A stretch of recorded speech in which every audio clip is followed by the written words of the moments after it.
En 2011, la burqa, le niqab et le hijab ont été interdits dans les lieux publics en France. Cela a créé un débat majeur. L'islam est la deuxième religion en France après le catholicisme. Après avoir lu les articles voix, burqa, niqab, c'est qui dit la loi en France. Förbud mot burka och niqab är rent vansinne. Et burkini, voile, niqab. Qu'est la loi en France? J'ai décidé que je suis contre la loi.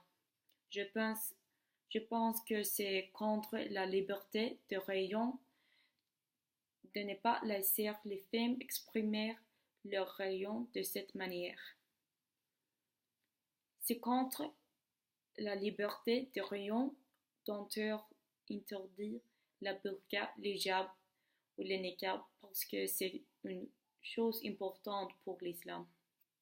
Il n'y a pas de raison claire pour laquelle il n'est pas nécessaire de le faire. Les femmes devraient avoir le droit de décider elles-mêmes. Il n'y a certainement pas de preuve évidente que les femmes portent la burqa, le niqab ou le hijab à cause de la corruption. C'est peut-être la femme elle-même qui le veut.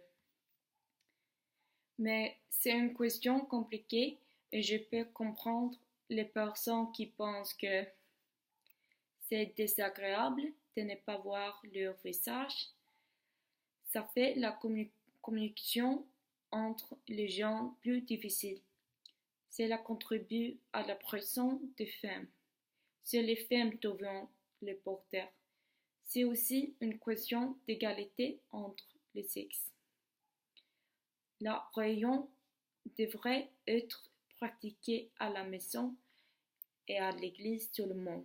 Vous ne devrez pas vous les pratiquer dans la rue. Les débats existent aussi en Suède, mais une différence, c'est qu'il n'y a pas une loi contre la burqa, le hijab et le niqab en Suède. Une raison pour cette est peut-être qu'en France, le principe laïcité dit que la religion est quelque chose de privé et n'est pas pour pratiquer en public. Ce principe n'existe pas en Suède. Au revoir.